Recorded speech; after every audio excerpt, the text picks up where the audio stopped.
अस्सलाम वालेकुम guys, welcome to bike पे नबी के। आज की जो हमारी वीडियो है वो है होंडा प्राइडर के ऊपर।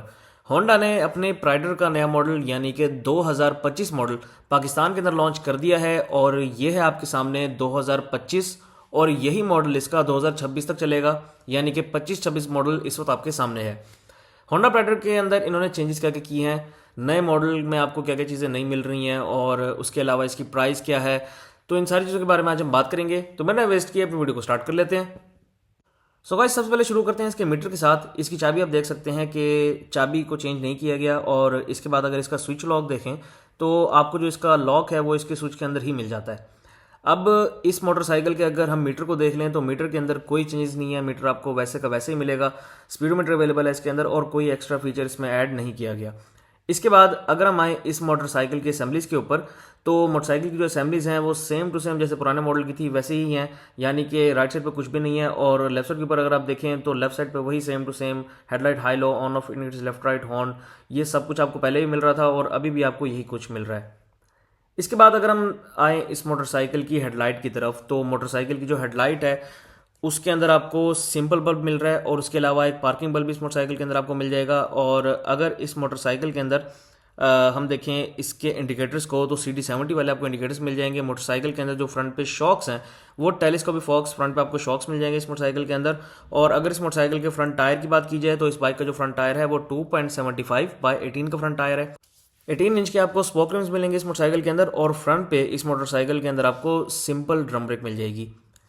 इसके बाद अगर हम आए मोटरसाइकिल के टैंक की तरफ, तो जो मेन चेंजिंग आपको मिलती है वो मिलती है इस मोटरसाइकिल के टैंक की तरफ। हमेशा की तरह इस मोटरसाइकिल के नए मॉडल में जो उन्होंने चेंजेस की हैं वो की हैं इसके स्टिकर्स के अंदर। तो नए स्टिकर्स आपके सामने हैं। ब्लैक कलर के अंदर जो आपको स्टिकर्स मिल रहे हैं उनका कलर कॉम्बिनेशन इन्होंने ब्लू पर्पल के साथ इन्होंने कलर कॉम्बिनेशन कर दिया है, ब्लू पर्पल ब्लैक। अगर इसकी टैंक की कैपेसिटी की बात की जाए तो 9.7 लीटर की टैंक की कैपेसिटी है, 1.5 लीटर का रिजर्व है इस मोटरसाइकिल के अंदर। और इस बाइक की अगर पेट्रोल एवरेज की बात की जाए तो ये बाइक 45 किलोमीटर पर लीटर तक इजीली एवरेज दे देता है। आप इसको जैसे मर्जी चलाएं। अगर आप इससे और बेहतर एवरेज लेना चाहते हैं तो आप इससे 55 से 60 तक इजीली एवरेज ले सकते हैं। उस हिसाब से फिर आपको स्पीड एडजस्ट करनी पड़ेगी। अगर सीट की बात की जाए तो सीट पहले की तरह ही हार्ड है, सीट में कोई तब्दीली नहीं आई। इसके बाद अगर मोटरसाइकिल के इंजन की तरफ आ जाएं तो इस बाइक का जो इंजन है ये 4 stroke single cylinder overhead camshaft engine है। OHC होने की वजह से मोटरसाइकिल ज़्यादा वाइब्रेशंस प्रोड्यूस नहीं करता। और अगर बात करें डिस्प्लेसमेंट की तो 97.1 क्यूबिक सेंटीमीटर मोटरसाइकिल की आपको डिस्प्लेसमेंट मिल जाएगी। अगर बात करें इसके बोर की तो 50 mm इसका बोर है, 49.5 mm इस मोटरसाइकिल का स्ट्रोक आपको मिलेगा। 4 गियर्स हैं इस मोटरसाइकिल के अंदर और तमाम गियर्स मोटरसाइकिल के आगे की तरफ लगते हैं। इस मोटरसाइकिल के अंदर आपको सिर्फ और सिर्फ किक स्टार्ट मिलेगा, इसमें कोई सेल्फ स्टार्ट का ऑप्शन नहीं मिलेगा आपको। अगर इस मोटरसाइकिल के अंदर फ्यूल सिस्टम की बात की जाए तो कार्बोरेटर बेस्ड इस मोटरसाइकिल का आपको फ्यूल सिस्टम मिल जाएगा और सिंपल कार्बोरेटर इस मोटरसाइकिल के अंदर आपको मिल जाएगा। इसके बाद अगर मोटरसाइकिल के साइड्स पे आ जाएं तो आप देख सकते हैं कि इस मोटरसाइकिल के अंदर आपको ब्लैक फुल चेन कवर मिल जाएगा और रिट्रैक्टेबल फुट पैड्स आपको मिल जाएंगे पीछे, लेकिन आगे वाले जो हैं वो सिंपल हैं। अगर इस मोटरसाइकिल के बैक शॉक्स को देखें तो आप देख सकते हैं कि इसके जो बैक शॉक्स हैं वो swing arm 5 step adjustable back shocks आपको मिल जाएंगे। इस मोटरसाइकिल के फ्रंट पे भी और बैक पे भी शॉक्स जो हैं वो बहुत अच्छे हैं, काफ़ी मोटरसाइकिल से बेहतर मेरे ख्याल में इस मोटरसाइकिल के शॉक्स हैं। इसके बाद अगर मोटरसाइकिल के बैक टायर को देखें तो मोटरसाइकिल का जो बैक टायर है ये भी 2.75/18 का बैक टायर आपको मिल जाएगा और 18 इंच के बैक पे आपको स्पोक्स मिल जाएंगे। और बैक पे इस मोटरसाइकिल के अंदर ड्रम ब्रेक है, फ्रंट पे भी ड्रम ब्रेक और बैक पे भी ड्रम ब्रेक। और अगर ब्रेकिंग की बात की जाए तो ब्रेकिंग मोटरसाइकिल की अच्छी है इस हिसाब से। अगर इस मोटरसाइकिल के अंदर हम इसका सिलेंसर देखें तो इसका सिलेंसर सेम टू सेम है, पुराना जैसा है, इसमें कोई चेंजिंग नहीं की गई। Black powder gate silencer with chrome plate. इसके बाद अगर मोटरसाइकिल की बैकलाइट की तरफ आ जाए तो आप देख सकते हैं कि मोटरसाइकिल बैक से बिल्कुल सेम टू सेम है। मोटरसाइकिल की कोई एडजस्टमेंट नहीं की गई, वैसे ही सेम टू सेम रखा गया है इसको। शेप वाइज मोटरसाइकिल के अंदर कोई चेंजिंग नहीं की गई। अब अगर इसके वेट की बात की जाए तो इस मोटरसाइकिल का जो आपको वेट मिल रहा है वो है 96 kg। सो गाइज, ये थी इस मोटरसाइकिल की टेक्निकल स्पेक्स। अब हम इस मोटरसाइकिल के कुछ यूज़र एक्सपीरियंसेस को देख लेते हैं, जिसमें सबसे पहले हम देखते हैं इस मोटरसाइकिल के कंफर्ट लेवल को। तो मोटरसाइकिल का जो कंफर्ट लेवल है उसमें कोई तब्दीली नहीं आई। मोटरसाइकिल की सीट जैसे पहले हार्ड थी वैसे ही हार्ड है। मोटरसाइकिल के शॉक्स अच्छे हैं, पहले की तरह ही हैं जैसे पहले थे। शॉक्स में भी कोई चेंजिंग नहीं है, सीट के अंदर भी कोई चेंजिंग नहीं है। और अगर हम बात करें इसके इंजन की तो मोटरसाइकिल का जो इंजन है उसमें भी कोई तब्दीली नहीं की गई। मोटरसाइकिल का इंजन सेम टू सेम रखा गया है जैसे पहले था। और इसके बाद अगर मोटरसाइकिल की पेंट क्वालिटी और बिल्ड क्वालिटी की बात की जाए तो इस मोटरसाइकिल की जो पेंट क्वालिटी है और बिल्ड क्वालिटी वो नॉर्मल है। मैं इसको ज़्यादा अच्छा नहीं कहूँगा, बिल्कुल नॉर्मल ही कह सकता हूँ मैं इसको। अब अगर मोटरसाइकिल के टायर्स और ब्रेक्स की बात की जाए तो इस मोटरसाइकिल के जो टायर्स हैं वो अच्छे हैं, और अगर ब्रेकिंग की बात की जाए तो मोटरसाइकिल की ब्रेकिंग नॉर्मल है। मैं इसको बहुत ज़्यादा अच्छा नहीं कहूँगा, ड्रम ब्रेक्स के हिसाब से मेरे ख्याल में परफेक्ट है। अगर आप बात करें हाई स्पीड के ऊपर, तो हाई स्पीड के ऊपर इस मोटरसाइकिल को रोकना थोड़ा सा मुश्किल है। एक तो इसकी टॉप स्पीड की हमने बात नहीं की, तो टॉप स्पीड इस मोटरसाइकिल की मैं आपको बता देता हूँ।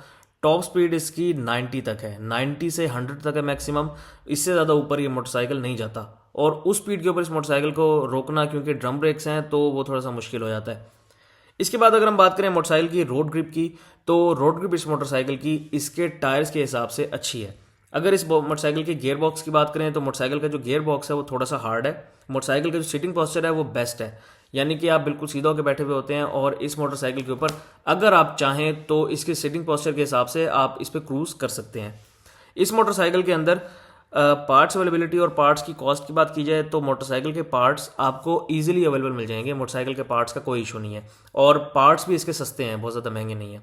अगर बात की जाए इस मोटरसाइकिल के मैकेनिक्स की, तो आराम से आपको मिल जाएंगे, कहीं भी मिल जाएंगे, आपको कोई स्पेसिफिक मैकेनिक के पास जाने की ज़रूरत नहीं है। आप किसी भी मैकेनिक से इस मोटरसाइकिल का जो चेकअप है वो करवा सकते हैं। अगर बात की जाए इस मोटरसाइकिल की रोड डायरेक्शन की, तो इस मोटरसाइकिल की कोई रोड डायरेक्शन नहीं है। अब ये एक आम मोटरसाइकिल है बिल्कुल। अगर बात की जाए प्राइस की, तो इस मोटरसाइकिल की जो करंट प्राइस आपको मिल रही है वो है 2,08,900 रुपये। 2,08,900 रुपीज़ इस मोटरसाइकिल की ऑफिशियल प्राइस है, यानी कि आप 2,09,000 रुपये समझ लें। और जो मैंने ये प्राइस आपको बताई है, ये प्राइस इस मोटरसाइकिल की नेट प्राइस है। इस मोटरसाइकिल की प्राइस के ऊपर अभी कोई रजिस्ट्रेशन चार्जेस वगैरह नहीं लगे। अगर वो भी लगा देते हैं तो इस मोटरसाइकिल की जो प्राइस है वो तकरीबन 2,20,000 रुपये तक जा पड़ती है। 2,20,000 या 2,25,000 रुपये के दरमियान इस मोटरसाइकिल की प्राइस जा पड़ेगी, यानी कि आपको ये इतने का पड़ जाएगा। अब हम बात करते हैं कि इस मोटरसाइकिल के अंदर टोटल चेंजेस क्या क्या आई हैं। तो मोटरसाइकिल के अंदर जो आपको चेंजेस मिल रही हैं वो सिर्फ और सिर्फ ग्राफिक्स की चेंजेस हैं। ग्राफिक्स के अलावा कोई भी चीज़ चेंज नहीं है। अगर आपके पास पुराना मॉडल है, यानी कि 23 मॉडल है इस मोटरसाइकिल का, तो आप उसी मॉडल को चला सकते हैं, कोई मसले वाली बात नहीं है। अगर आपके पास उससे पुराना मॉडल भी है तो फिर भी मसला नहीं है, क्योंकि मोटरसाइकिल के जितने भी मॉडल्स हैं 2019 के बाद से जितने भी मॉडल्स हैं मोटरसाइकिल के, उसमें इन्होंने सिर्फ और सिर्फ ग्राफिक्स चेंज किए हैं, ग्राफिक्स के अलावा कुछ भी चेंज नहीं किया। सो गाइज, अब लास्ट में बात करते हैं कि क्या आपको इस मोटरसाइकिल को परचेज करना चाहिए या नहीं करना चाहिए। तो मेरे ख्याल में इस प्राइस रेंज के अंदर आपके लिए बेस्ट ऑप्शन है, आप इस मोटरसाइकिल को परचेज कर सकते हैं, क्योंकि आपके पास जो प्राइस है ये वाली 2,09,000 रुपये, इस प्राइस के अंदर आपके पास कोई और मोटरसाइकिल नहीं आता। इस प्राइस रेंज के अंदर अगर आप कोई मोटरसाइकिल ले सकते हैं तो आपके पास 70 ही आता है, या फिर चाइना के मोटरसाइकिल आते हैं। तो चाइना के मोटरसाइकिल मैं आपको रिकमेंड नहीं करता। अगर आपने परचेज करना है तो प्राइडर की तरफ आप जा सकते हैं, और अगर किसी दूसरे मोटरसाइकिल को आप देखते हैं तो उस हिसाब से आपको तकरीबन लाख रुपए रेंज अपनी बढ़ानी पड़ेगी। सो गाइज, ये थी मेरी आज की video. Thank you very much. अल्लाह हाफिज़।